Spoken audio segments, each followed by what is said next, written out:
510, turn left onto Charlie and contact ground. Delta 1821, wind 3003, runway 26, clear for takeoff.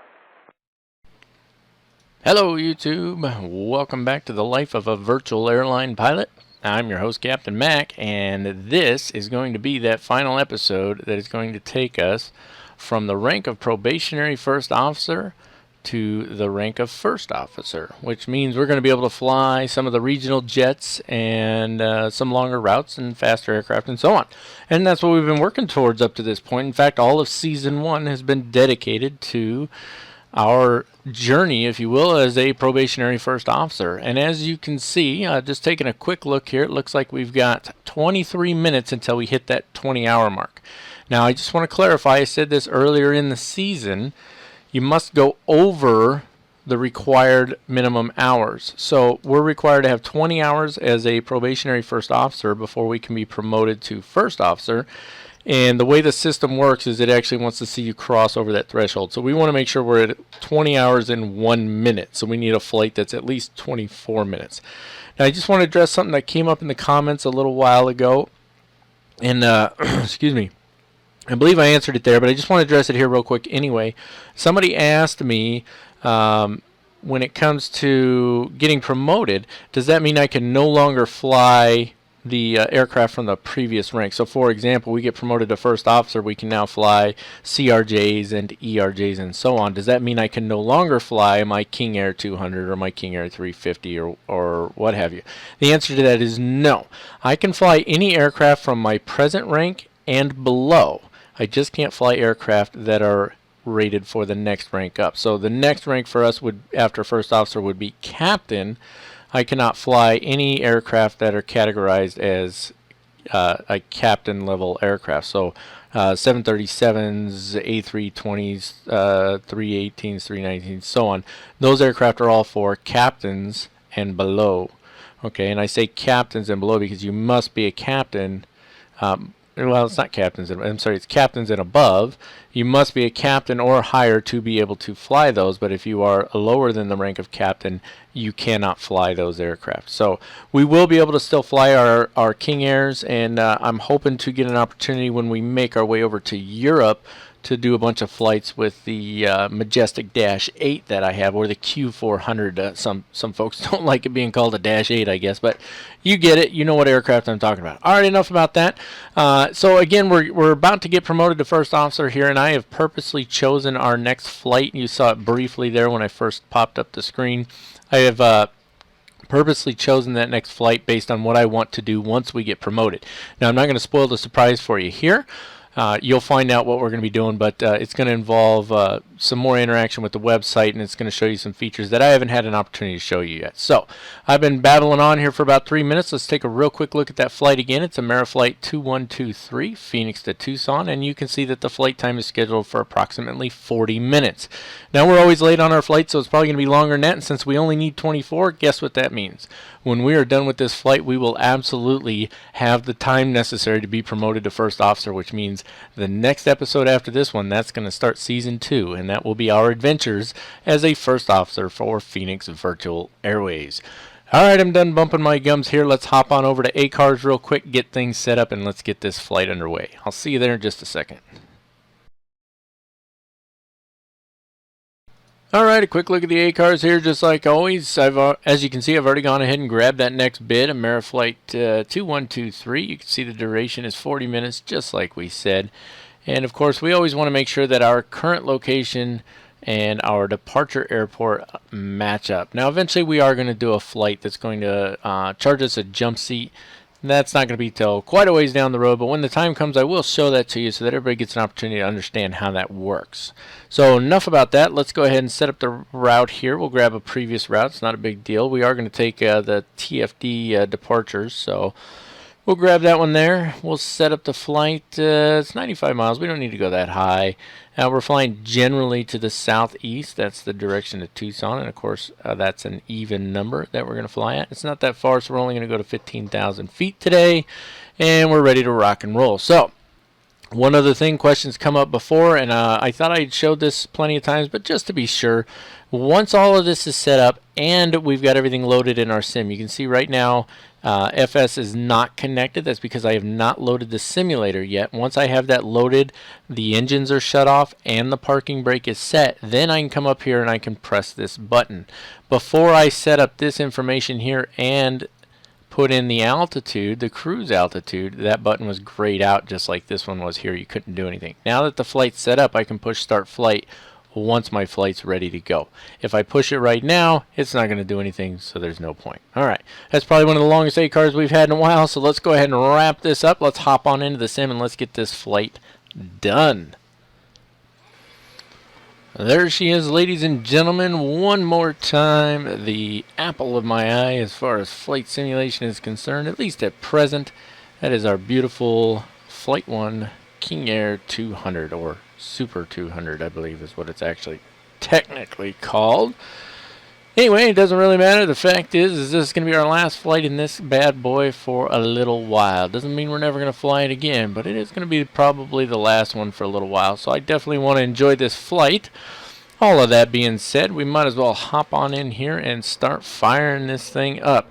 Now, if you haven't had an opportunity yet, I recently put a tutorial on my page, on my channel, for the Garmin 1000. Now, the tutorial I did was for the default Garmin 1000. That's the one that comes with some of the FSX default aircraft. I am going to do a tutorial on this G1000 here pretty soon, and it's going to be pretty awesome when we do, because I actually looked up a tutorial on the real G1000 and I found that there is a lot of commonalities between that one and this one. In other words, they definitely built a lot of that function into this one, which is awesome. But we're not going to be doing that today. We're going to be doing our flight from Phoenix down to Tucson. So let's hop right on into that and let's get going with our checklist here. Of course, the first thing, as always, is the elevator trim set to 0, but I like to set it up a little bit. Cabin doors are locked, baggage is loaded, weight and center of gravity has been checked, the brakes are set, that's this one right here. All of our switches are off, landing gear handle is down, power levers are to idle, and they're actually just a skosh below it, but they're not in the reverse mode down here, so that's good. Propeller controls need to be full forward, and that's these guys right there. And our condition levers need to be to cut off, which they are. Cabin signs need to be set on fasten seatbelts and no smoking. And let's see, we haven't been in here in a little while, have we? In the 350, it is in a different area. Oh, and I apologize, but I had to change up my EasyDock camera here a little bit, so I might hop around on my views quite a bit, but we'll get it figured out. So there we are, fasten seatbelts and no smoking.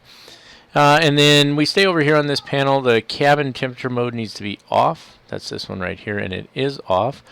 And somebody said something about the somebody left in the comment the engine fire test switch is this guy right here, and it looks like maybe to get it to work we're supposed to flip it over here. So we're going to give that a try today, but I'll stop talking about that for the moment. The vent blower needs to be set to auto, and that is this one right here, and it is on auto. Aft blower needs to be off. That's this one down here, and down is off. Electric heat needs to be off. She is. Oxygen supply pressure check. This is our oxygen supply pressure. It is checked and good. Oxygen supply control handle. It says pull on for system ready, and I haven't gotten anything on that yet. Nobody said anything about that, so I'm still going with it being the cabin air. That seems to make sense to me. Okay, let's hop back over here. Let's see if I can hit the right button. Alright. The fuel firewall valves need to be closed. Now this is the open position, you may remember, and down like that is the closed position. Standby pumps need to come on and we listen for operation. Should hear that one going. And that one, maybe I don't have the volume loud enough for me. Ah, there they are. Now I can hear them a little bit. Let's see. Battery switch needs to come on. There she is, and we need to check that the fuel pressure annunciators are on, and that is these two here. Left and right fuel pressure annunciators are indeed on. Now we go ahead and open the fuel firewall valves, and that should turn those annunciators off, which it has. Those two lights there are now extinguished. Now we can go ahead and turn the standby pumps off. like that, and our annunciators come back on. There they are. It's a lot of back and forth on this little check here. Alternatively, we check the crossfeed, go to the left, they go off, center, they're on, and to the right, they're off again, back to the center. That's a good time. Auxiliary transfer switches both need to be on auto, that one and that one, which they are, and the no transfer lights need to be pressed to test them. 1 and 2, we're good to go. Check our fuel quantity in both the main and auxiliary tanks. We need about 800 pounds. I put 1,000 in there so you can see there's 500 and 500, and the auxiliary tanks for this short little flight are empty. Makes sense to me. DC volt load meters, we need to press them to check the voltage. So let's make sure we can find the right switch here. That's these ones here. There's volts in there and plenty of volts in there, and that one doesn't do anything. Now we hop back down over here to the FO side and do our stall warning test.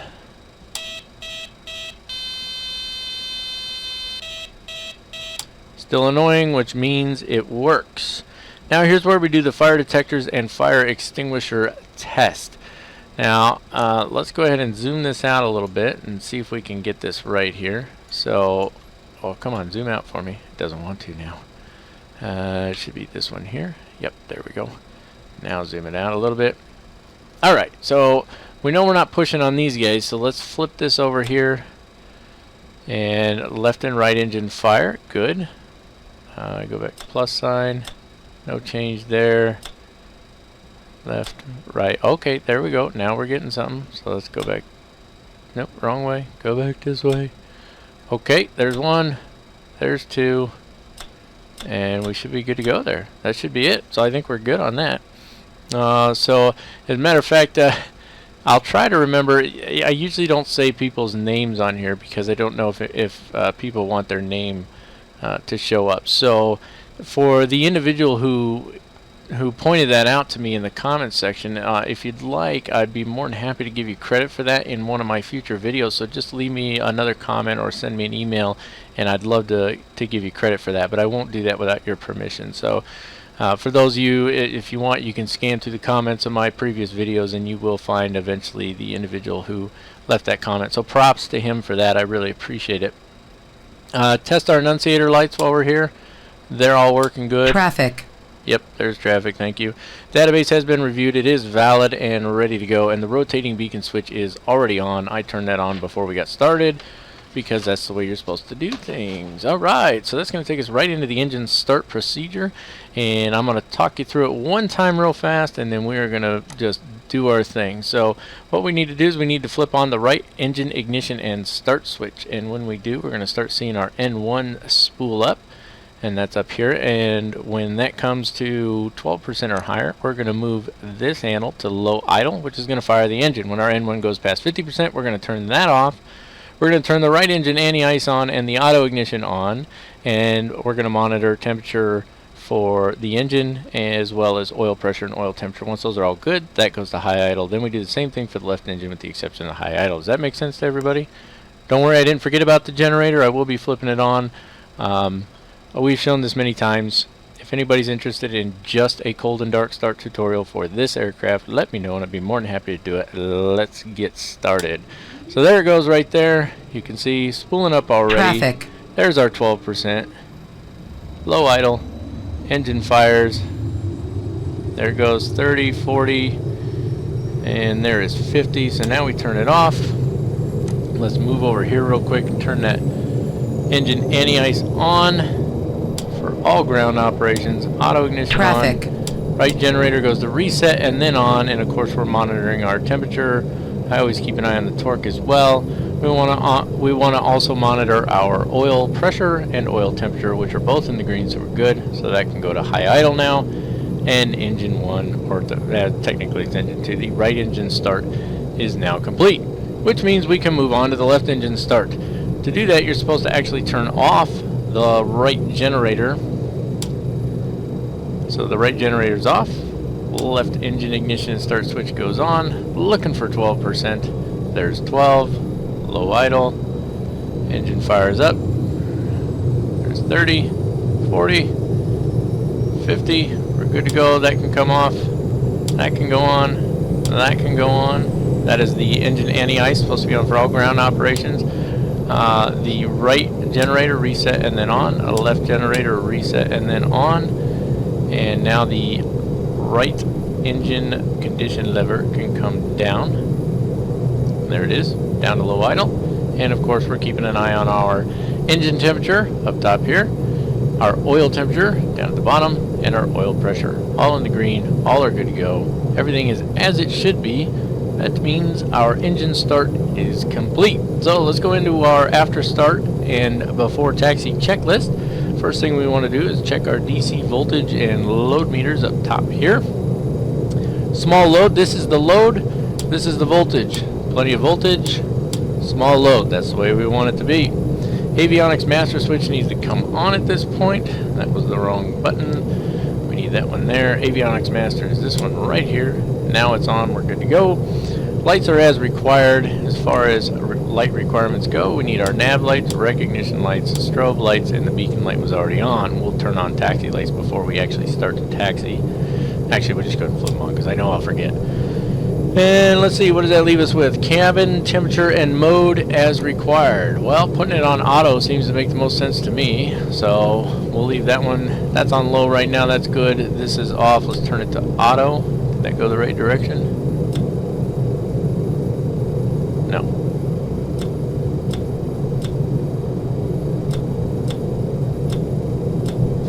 It doesn't seem to want to. I guess that's auto there, huh? Doesn't seem to want to flip over to auto, does it?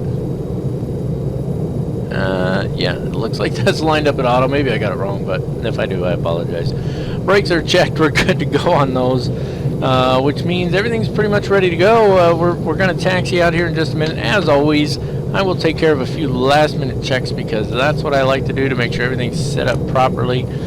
And once I've done that, then we'll go ahead and hop back on here and start taxiing out, and we'll get this flight underway. So I'll see you guys back here in just a minute.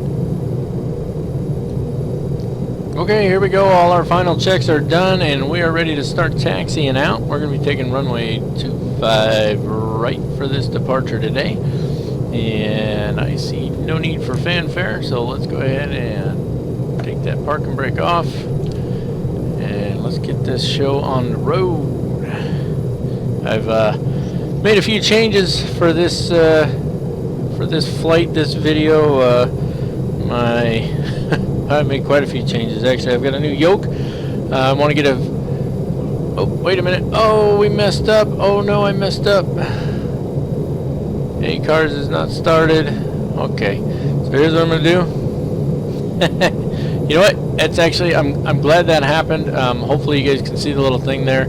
I'm using a new video recorder, so I'm not sure how well the video recorder picks up everything, but if it hasn't picked it up, right here is a little window from PV ACARS that says ACARS was not started and the aircraft is moving. You must stop the aircraft or pause the flight sim and then start ACARS. Here's the catch though, you can't start ACARS until the aircraft, unless the aircraft is turned off with the parking brake set.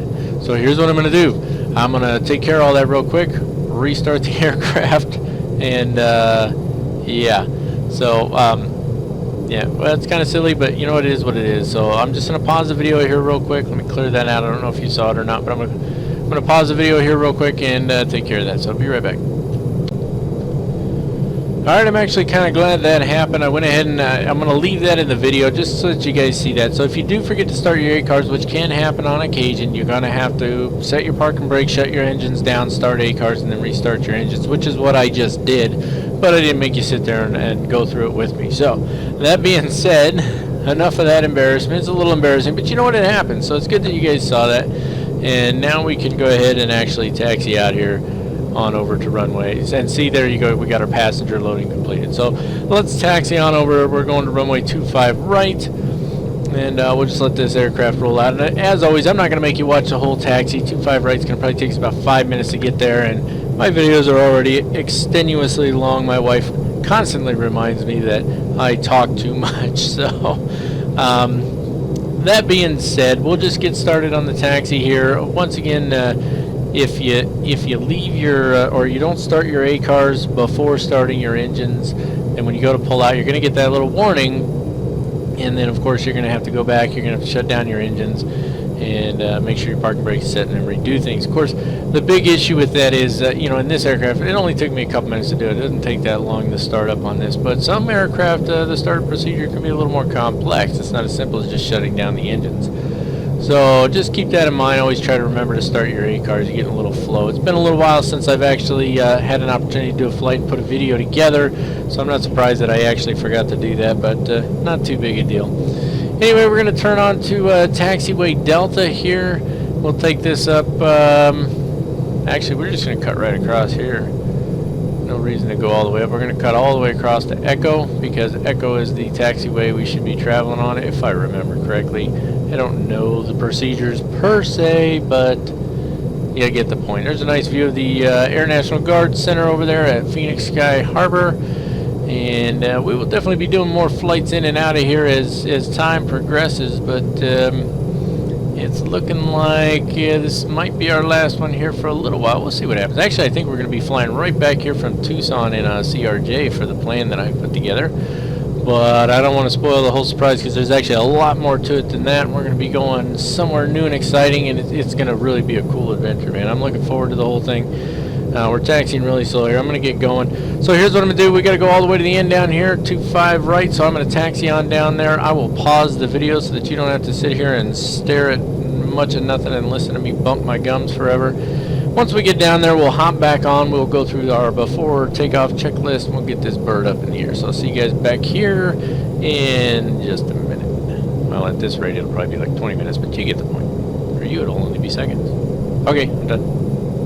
Alright, here we are holding short of runway 25 right, ready to take care of our before takeoff checklist. I just want to mention, I think I already said it in the video, but I can't keep up anymore.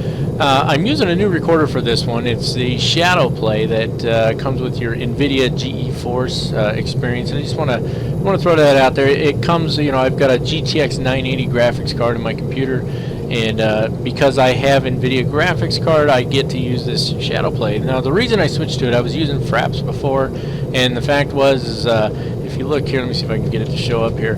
So right now I'm getting, you know, anywhere from 24 up to about 32 frames per second. You can see it up in the top left corner of the screen there. And it bounces around. It's always going to do that. And this is with a really densely packed scenery here, and with obviously a highly detailed aircraft. Now, that's the frames I get at this airport when I'm flying without recording videos.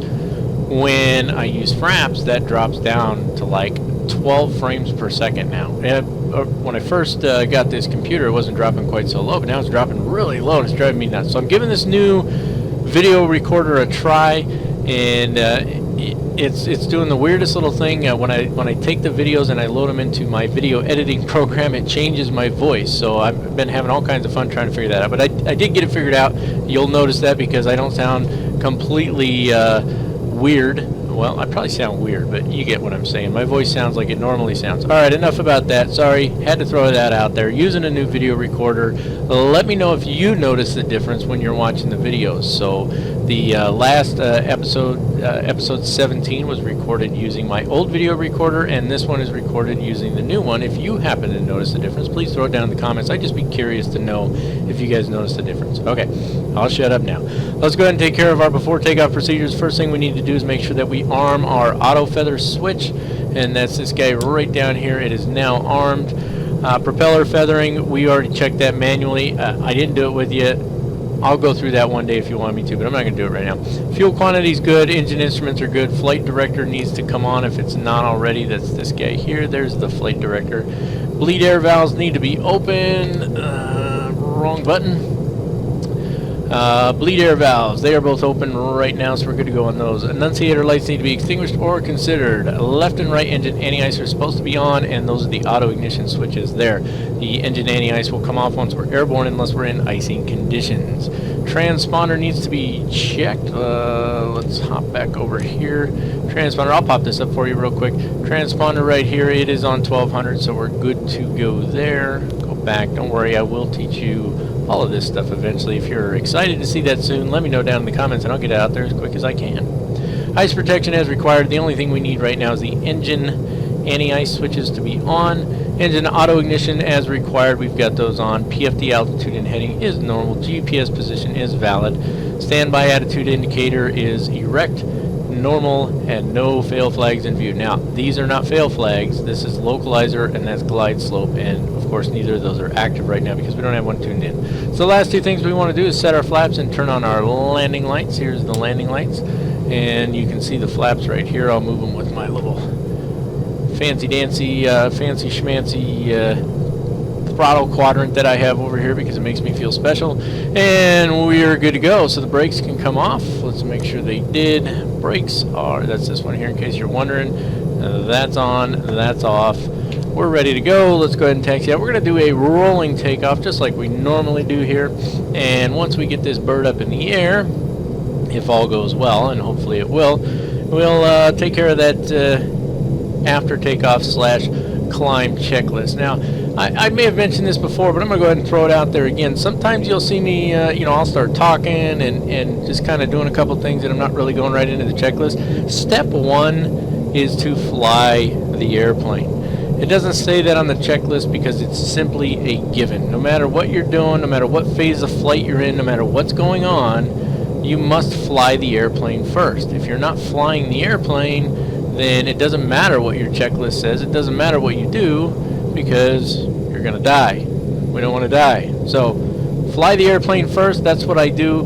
Checklists are secondary. Most of what we do with checklists we actually memorize. We memorize the critical components of our checklist, and we can go through those automatically while flying the airplane, and then we can go back and look at our checklist. So when we get airborne here, we do gear up, flaps up, all that, and here we go. We can pull up now. New yoke, by the way, so I'm getting used to it. There's a positive rate of climb. Let's go ahead and bring that landing gear up, and we can mess with the trim just a little bit.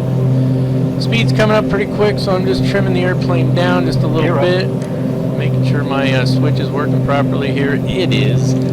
So gears up, we've got plenty of speed. Our flaps can come up now, and that's going to bring the nose down, of course, so we're going to trim up just a little bit. And as our speed comes up, we'll start to climb again. So those are actually the first two items on our checklist, landing gear up and flaps up. Now the yaw damper needs to come on, so we'll go ahead and turn on the yaw damper, which is right here. And then as far as the autopilot's concerned, we're going to take care of that here in just a second. You can see on our GPS here that our course is over to the left, and that's all right. I don't want to climb too fast there. So we need to set our climb power, which is the props need to be set to 1800 RPMs, and the prop sync needs to come on. So let's set the props to 1800 RPMs first. You can see those just to the left of the center display there, and I'll point them out here in just a second. And we're just a skosh below. That's all right. That's our RPMs right there. Let's bring those back up just a little bit. Turn our prop sync on now. There's the prop sync there. And something else popped into my, oh yeah, we want to turn that engine anti-ice off now. We don't need it because we're airborne. Auto feather can come off at this point, so let's go ahead and turn the auto feather off. And taxi and landing lights. Taxi lights can come off, landing lights stay on until we get above 10,000 feet. And now we can go ahead, and I'm going to go ahead and manually fly this around the corner here and start making our way over to our departure point.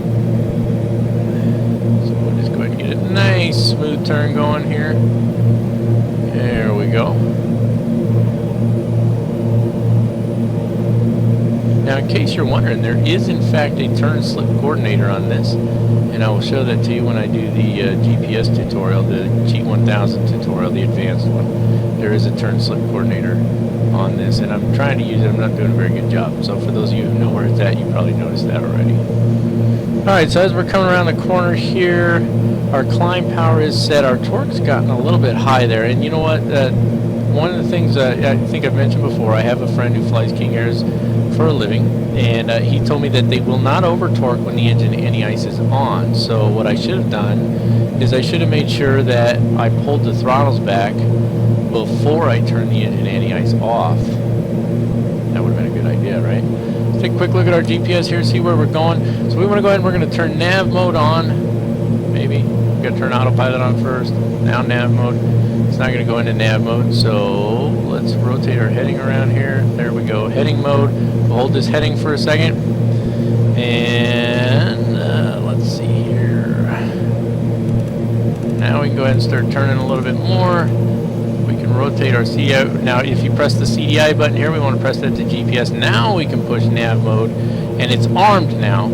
Okay, you can see we're on heading mode. It's armed to grab the GPS, and if I hit Shift 4, that's going to bring this up, and I can zoom the range out a little bit. So we need to go a little bit more to the left to be on an intercept course. So let's go ahead and take care of that. And even if we weren't using this, if I didn't zoom that out, the GPS on this screen here, when it's in GPS mode, it works just like a VOR. So basically I would follow this line until it lines up in the center, and then I would turn to the appropriate course. So we're going to go on that, turn that off for a minute. Let's go ahead, and our altitude, we've already set it for 15,000. So I want to hit altitude hold first, and then vertical speed. That's the mode I'm going to use. Right now it says minus 200. We obviously don't want to be going minus 200. We want to climb, and we're going to climb at about 15, yeah, let's do 1,100 feet per minute. That'll work for now. And I think that's pretty much it. We could have done the flight level change mode. I chose not to do that this time. I'm going to do what we're doing now. So again, our nav mode is armed. It's white here. I'll pop that up for you. So you can see GPS is in white, heading is in green. That means it is in heading mode. Autopilot is in green, so it's on. Yaw dampers in green, vertical speed. Everything that's in green is active right now. Everything that's in white is not active, with the exception of our comm frequencies here. And now these are both white because if I change this, okay, if I switch the CDI, see that turned VOR1 to green, right? Or nav1 to green, because it's active now. So everything that's active is in green, and basic information in magenta, and then white is things that are coming up. So as you can see, our GPS disappeared there, and if I hit nav again, now it popped back up. So once we intercept this course, it should automatically turn on course for us. I'm not going to make you sit here and watch that. We've taken care of our climb checklist. As soon as we get up to cruise altitude, which shouldn't take us too long here, then I will hop back on. Once again, we'll do our cruise checklist, and we'll be doing a descent checklist probably right after that. So I'll see you guys back on here in a couple minutes. In the meantime, enjoy the ride, and let's get this bad boy up to 15,000.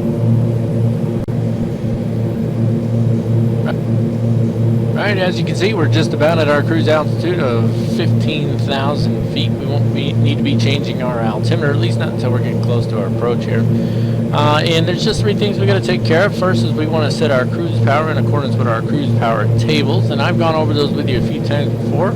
Just so you know, we're pretty much set there. Now, it's pretty hard to get the torque level set where it says on the cruise power tables. And I'm sure that's just something that's related to the sim, and probably even more importantly, something that's related to my throttle quadrant. That being said, we are using one of the 1800 RPM settings, so we're going to just leave it where it's at, and we're going to go. Other than that, we're going to monitor our engine instruments and our fuel gauges and make sure we're not running out of gas. Now, all that being said, I mentioned it before already, and I want to throw it out there again because I'm just so grateful. I did a video, I started a series of videos, I've only done 2 of them so far, around the world in the Lockheed Constellation. Some of you may have seen those. And the second video, I had a disastrous crash, like literally right as I was just about to flare the aircraft for landing. The little glitch in my yoke yanked the aircraft to the left. I couldn't recover. And I said in the video, I said, if anybody wants to donate a yoke to me, hey, I'm game. Well, let me tell you, a gentleman by the name of Harry, and I won't give you his last name, but Harry said that he had a yoke he could give me, and I was under the impression now that Harry was going to give me his old Cytec Pro Flight yoke system when he got a new one. And I thought, well, that's fantastic. He's getting a new one anyway, and he wants to give it to me. That's great. Well, that's not what Harry did. Harry bought me a brand new yoke. Let me tell you, that is one of the nicest things anybody's ever done for me. That is just, that's amazing. I mean, I did not set out, I didn't start my YouTube channel to get people to give me stuff, and I certainly hope that, I don't want anybody to think that by any means, but Harry was just so kind and generous to give me this yoke, and I want to publicly thank him. That's amazing, and I really, really appreciate that. I don't even know what else to say. I guess I'm not that good at thank you, but my gratitude goes beyond words. Harry, thank you so much for the yoke. I love it. It's a beautiful piece of equipment, and it's working fantastic, and I'm sure it will work for me for years and years to come, so I thank you for that. All of that being said, we got a little while to go before we hit our top of descent, so I'm going to keep trucking along here, but when we get close to descent, I will hop back on, and we will have a conversation about our descent checklist, so I'll see you then.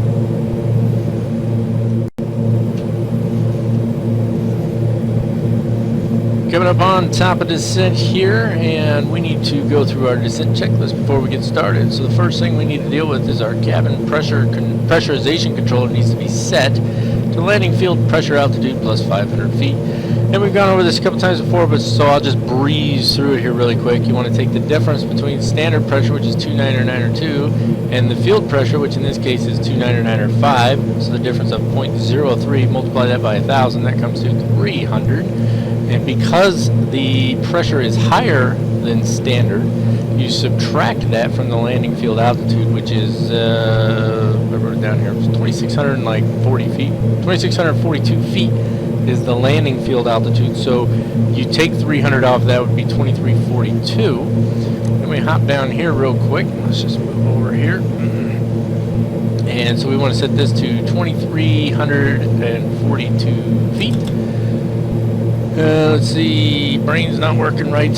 We're setting the landing field pressure altitude on the cabin altitude selector knob. So cabin altitude is this one here. So 2,300, so that's probably 21. It's going to be pretty close right there. Plus 500 feet. So we're going to give it one more, and we should be good to go. Make sure that this rate knob is at the 12 o'clock position. Altimeter needs to be set. The altimeter for Tucson is 29905, so we'll bring that up 2 notches. There you go, 29905. Cabin signs as required. We left them. We never turned them off. Windshield anti-ice is not needed. We can see there's no ice on our wings or on our windshield, so we're good there. And power will be as required for the given rate of descent. So let's go ahead and kick this descent off. We're going to do the flight level change mode this time. And so what I'm going to do is I'm going to change our altitude right now to, what do we say, it's 2,600 feet.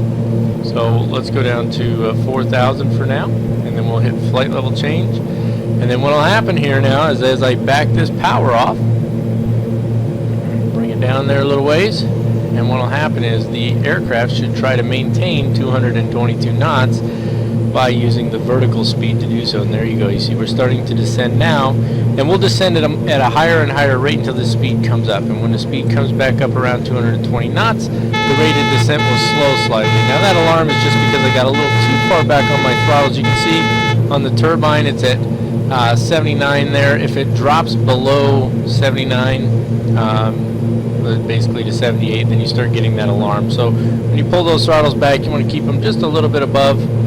And we're good there. That's where I want them to be, because I want to get a relatively quick rate of descent in here. And that is it. We are now on descent. A little while back, you may remember from a previous episode, I had an add-in or an add-on scenery. It was a photoreal scenery for this area here. I pulled that out. It wasn't working out too well for me. Didn't really like it that much. The color scheme was off, in my opinion. It was just from the color of the photo they took, I'm sure. No big deal. Maybe we'll get another one in there eventually, but for now, we should be staring at Tucson right here. This is a Tucson airport. We're going to be landing on runway 29er right, so that's the runway, the long runway that comes up this way. So it's the opposite direction what we're going. So as we get a little closer here, what we'll do is we'll just enter ourselves onto a downwind leg, and the easiest way to do that is you're going to set your heading to your current heading mode. There we are right there. And we're going to fly heading mode instead of nav mode at this point. And we'll hold this heading until we get relatively close. We don't want to cut in too close, because then we'd have to make a really tight left turn for our final approach. So pretty soon here we'll make a right turn, and that'll start heading us in the opposite direction, or not in the opposite direction. Yeah, in the opposite direction of what we want to land at.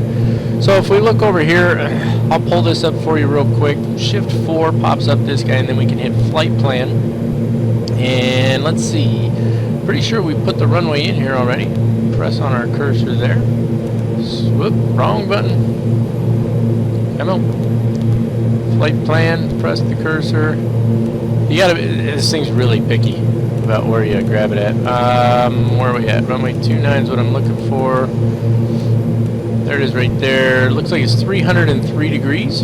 Pretty sure that's correct, but I'll double check that on my EFB here in just a minute. Just pop that back up. Just turn the flight plan off. Anyway, so it's going to be about 303 degrees, so we're going to turn... 10,000 feet. Yep. Landing light's going to come on, going below 10,000 feet. We can turn taxi lights on too. So we're going to want to turn 180 degrees of that, which is... My brain does not want to function properly right now. I'm guessing at the moment, but I'll verify it here in a minute because I'm not going to keep you on here for too much longer. Basically, what I'm going to want to do is I'm going to want to fly a downwind leg in the opposite direction of what I will be landing, and that'll set me up to turn base and then final. And as you can see, we're descending at a pretty rapid rate here because of our flight change mode that we're using. It's keeping our speed at 220 knots. And if I want to slow that rate of descent, I can always go ahead and throw a little bit of throttle in there. And as the aircraft starts to speed up, our rate of descent will decrease, or yeah, it will decrease. So you can see it's coming up now, 16, 15, 14, and so on. And that way we won't descend quite as fast. All right, enough about that. I will come back on here when we make it to the approach, and we can fly that together. So for now, see you all in a few minutes. Stay out of trouble. All right, as you can see here, we're making our turn on the final now. I always kind of lead in with that, don't I? Alright, so, alright.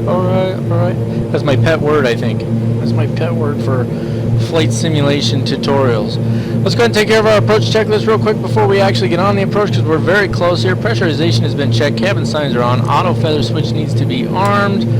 Flaps will go to approach mode here pretty soon, and landing gear will come down. Landing and taxi lights are on. Prop sync needs to come off at this point, so we can turn that off. And then when landing's assured, flaps will go to full. Yaw damper will come off, and we'll be good to go. Now, that's our landing or our approach checklist, and we're pretty much right there. So here's what we're going to do.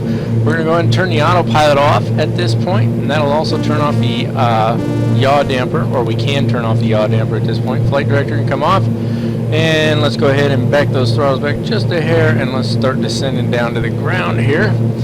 And we are in flap range, in case you're wondering. I can show that to you later if you're interested. As soon as those flaps come in, you see the nose starts to come up, airspeed starts to drop off really quick, and that's all right. That's what we want it to do. You quiet yourself. And let's see here.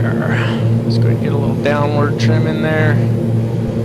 And we're a little high. I know we are. If you're not used to flying with me, then you may not know, but I'm always high. There's the gear coming down right there. We're getting our altitude call outs. And we're going to actually need some throttle here pretty soon. There's the throttle coming in. Don't worry. I'm still getting used to my new yoke here. That's all right, though. And let's bring those flaps all the way down because landing is assured at this point. You can see that tries to bring the nose up. That's common. And I put just a little bit of a dead zone in there in my yoke, and I think I put a little too much in there. So, all right. Let's get that nose down a little bit. Keep trimming it just until I get the trim where I want it. And yeah, I know we're high. We got tons of runway to work with. We're coming down here. I'm going to bring a little more throttle out because we're a little fast as well. And that's all right. We're not that high, in case anybody's wondering. We are definitely a little high, but we're not that high. We do have a crosswind over there, in case you haven't noticed that. And we're actually going to be on glide slope here pretty darn soon. So just trying to bleed a little bit more of that speed out, and I definitely need to make an adjustment to that, to my yoke settings there. It's definitely a little too much dead zone in there, so just not used to it yet, that's all. There we go, now it's moving. Anyway, not a whole lot to say, I guess, just descending on down in here. We want to make sure this is the point where we want to bring our props full forward. Coming in. I love that sound there. Beautiful. And again, yeah, we're still a little high, but we're actually not that high. And we're going to be on glide slope here pretty soon. And I'm actually bringing in just a little more trim because I want to land a little bit slower. This landing might be a little rough because I put too much dead zone in there. My bad. Sorry. Alright. Still a little high. Trying to get that nose down just a little bit. Pulling back that throttle a little bit as well. and I'm just getting it to where I want to be. And then, you know, once I'm pretty comfortable with the settings I have on my throttle, 500, you know, where my pitch is and everything, then I'm really just going to use the yoke to fly it in. And I'm kind of dancing back and forth because, like I said, I put way too much dead zone in there. My apologies for that. I will be taking that out as soon as this flight is done. 300. All right, we're just about on glide slope here too.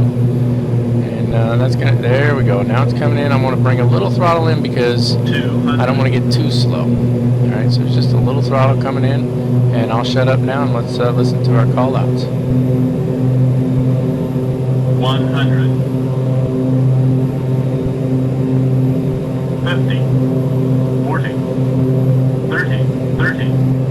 20. 20. 10. 10. Now that is definitely more than 10 feet. That call out is way off. That's alright though.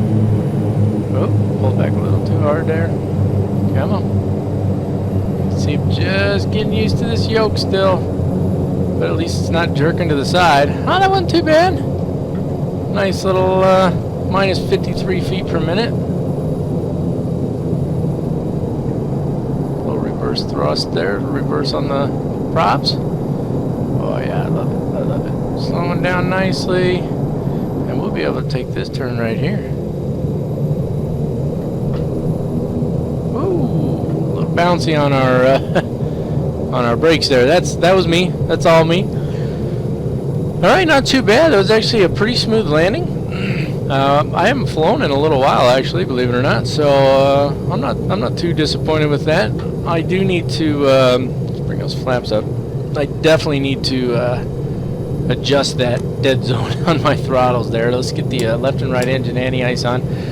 And the auto feather can come off at this point. Let's go ahead and, as we're rolling down here, let's get a little throttle in there, and let's take care of our after landing checklist. And let's see, landing lights and taxi lights are as required. Landing lights can come off. I know it's a little hard to see there, but I can just make out that line so I can kind of see where I'm at there. Ice protection is off except for the engine anti-ice needs to be on.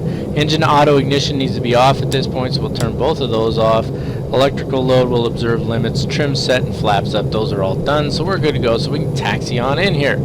And as always, I'm not going to make you watch this entire taxi because it's going to take a few minutes and I get squirrely and end up whining all over the place and nobody wants to see that.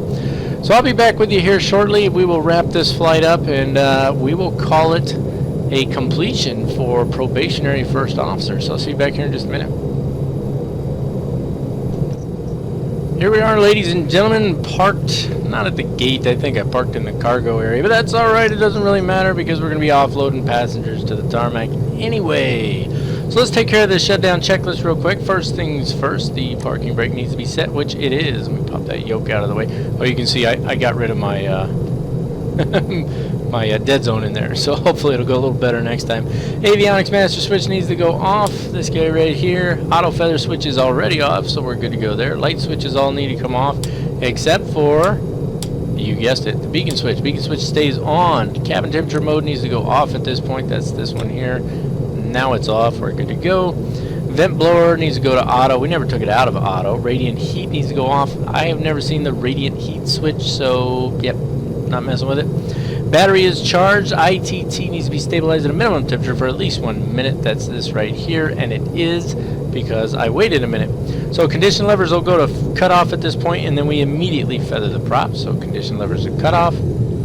Feather the props right away. That lets a pin set in there. I don't really fully understand what it does, but it lets a pin set in there, so something to keep in mind. We check our voltage and load meters on the overhead really quick, so we'll take a quick look up here. There's no load. There's plenty of volts, so we're good to go on that. Hop back down. All kinds of lights going on. Overhead panel switches are off. Battery and generator switches now go off at this point. So generators first, then battery. The aircraft is now shut down. Oxygen supply control handle is supposed to be pushed off. I'm still assuming it's that one since that gives us our cabin air. Wheel chocks will be installed on the way out. Tie downs as well. And we'll cover the aircraft. And that, ladies and gentlemen, is that. Now I want to try something different here. Since we are using a different video recorder, I'm going to see if I can close out ACARS right here in front of you. So let's find out. So I'm closing out ACARS right now. I don't know if you're going to be able to see this because I won't be able to tell until I go back and actually look at the video. So if you can't see it, we won't get an ACARS closeout this time. But if you can, here we go, closing out our ACARS. So I'm looking at it right now. It says our flight time is 50 minutes. Big surprise. We're going to be a little late again. Our landing rate's in there. Everything looks good. If we take a quick look at the log, there are no warnings and we're good to go. So we can go ahead and end the flight at this point because we've shut down our aircraft and our engine, can't talk, and our parking brake is set, so we can end the flight. That's good. And then we can go ahead and file the pilot report. It was filed under ID number 141218. Good to go. And this is a thing I've had since I started this computer. I get a connection error down here as soon as I file my PIREP. Not really sure why that is, but I go ahead and I close out ACARS, and then when I reboot it back up here in a few minutes, it will be working like a charm. You can see I didn't pull all the way forward. My bad. Not perfect. Nobody's perfect, but guess what? That's it. That was the last one. That's it. No more probationary first officer. We're going to have more options for our aircraft now. I'm going to stop talking about it. I'm going to end this portion of the video right here. We're going to hop on over to the website. We're going to see that promotion. And, oh yeah, it's on like something. I don't know. What's it on like? Donkey Kong? All right, we'll see you guys in just a second. Alrighty, welcome back to the website. You do not normally see this page when I do my videos because up until recently I haven't had a way to blur out all these names that you see blurred out right now. But I can now, which is pretty cool, right? So real quick, just wanted to show you on this page see, still having a hard time talking. Today's top 10 landings, we are number 2 on there at minus 53.83, and so props to us for that.